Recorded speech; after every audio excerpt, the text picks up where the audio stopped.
Primeira carta de Paulo aos Coríntios, capítulo 14. Portanto, esforcem-se para ter amor. Procurem também ter dons espirituais, especialmente o de anunciar a mensagem de Deus. Quem fala em línguas estranhas fala a Deus e não às pessoas, pois ninguém o entende. Pelo poder do Espírito Santo, ele diz verdades secretas. Porém, quem anuncia a mensagem de Deus fala para as pessoas, ajudando-as e dando-lhes coragem e consolo. Quem fala em línguas estranhas ajuda somente a si mesmo. Mas quem anuncia a mensagem de Deus ajuda a igreja toda. Eu gostaria que vocês todos falassem em línguas estranhas, mas gostaria ainda mais que tivessem o dom de anunciar a mensagem de Deus. Porque quem anuncia a mensagem de Deus tem mais valor do que quem fala em línguas estranhas, a não ser que esteja ali alguém que possa interpretar o que está sendo dito, para que toda a igreja seja ajudada espiritualmente. Por isso, irmãos, quando eu os visitar, que proveito vocês terão se eu lhes falar em línguas estranhas? É claro que nenhum, a não ser que leve a vocês alguma revelação de Deus, ou algum conhecimento, ou alguma mensagem inspirada, ou algum ensinamento.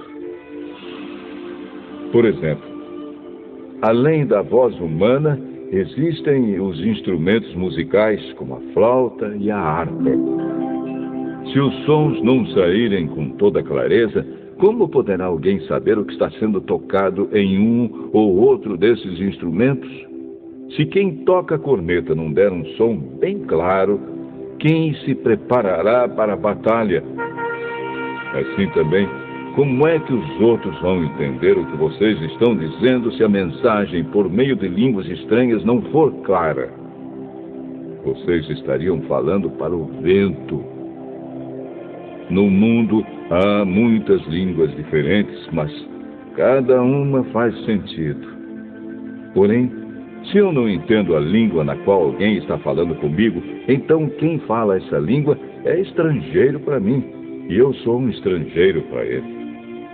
Por isso, já que vocês estão com tanta vontade de ter os dons do Espírito, procurem, acima de tudo, ter os dons que fazem com que a igreja cresça espiritualmente. Portanto, quem fala em línguas estranhas deve orar, pedindo a Deus que lhe dê o dom de interpretar o que elas querem dizer. Porque, se eu orar em línguas estranhas, o meu espírito, de fato, estará orando, mas a minha inteligência não tomará parte nisso. O que vou fazer, então? Vou orar com o meu espírito, mas também vou orar com a minha inteligência. Vou cantar com o meu espírito, mas também vou cantar com a minha inteligência. Se você dá graças a Deus em línguas estranhas, como é que uma pessoa simples que estiver na reunião poderá dizer amém à oração de agradecimento que você fez? Ela não vai conseguir entender nada do que você está dizendo. Mesmo que a sua oração seja muito boa, essa pessoa não receberá nenhuma ajuda. Eu agradeço a Deus porque falo em línguas estranhas muito mais do que vocês. Porém, nas reuniões da igreja, prefiro dizer 5 palavras que possam ser entendidas para assim ensinar os outros, do que dizer milhares de palavras em línguas estranhas. Irmãos, não pensem como crianças.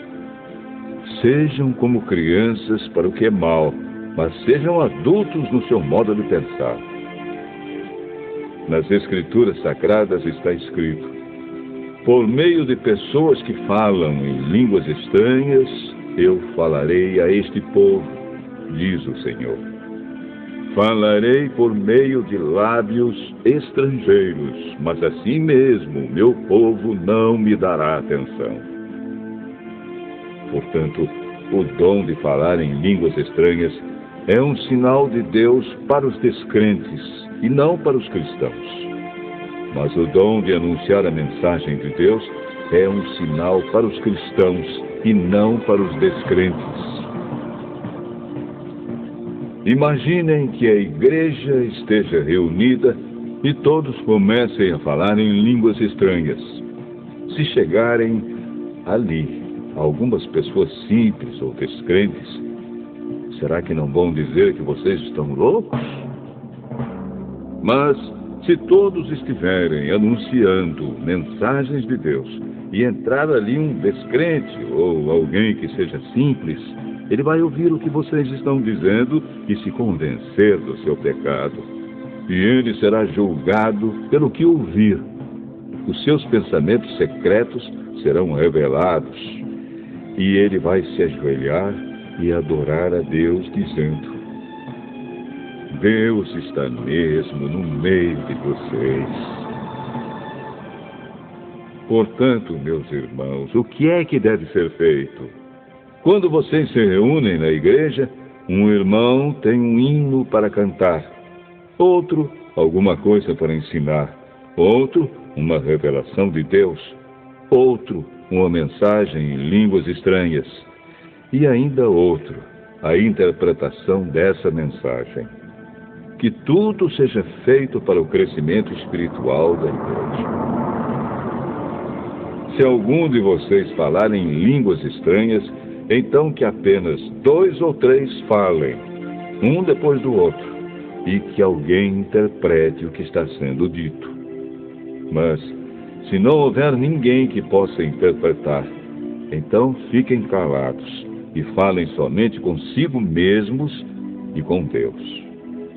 No caso de 2 ou 3 receberem a mensagem de Deus, estes devem falar, e os outros que pensem bem do que eles estão dizendo. Se uma outra pessoa que estiver ali sentada receber a mensagem de Deus, quem estiver falando deve se calar. Vocês todos podem anunciar a mensagem de Deus, um de cada vez, para que todos aprendam e fiquem animados. Quem fala deve controlar o dom de anunciar a mensagem de Deus, pois Deus não quer que nós vivamos em desordem, e sim em paz. Como em todas as igrejas do povo de Deus, as mulheres devem ficar caladas nas reuniões de adoração. Elas não têm permissão para falar. Como diz a lei, elas não devem ter cargos de direção. Se quiserem saber alguma coisa, que perguntem em casa ao marido. É vergonhoso que uma mulher fale nas reuniões da igreja. Por acaso a mensagem de Deus veio de vocês? Ou será que veio somente para vocês? Se alguém pensa que é mensageiro de Deus ou que tem algum dom espiritual, deve saber que o que estou escrevendo é mandamento do Senhor. Mas se alguém não der atenção a isso, que ninguém dê atenção a essa pessoa. Assim, meus irmãos, procurem sempre anunciar a mensagem de Deus, mas não proíbam que se falem línguas estranhas. Portanto, façam tudo com decência e ordem.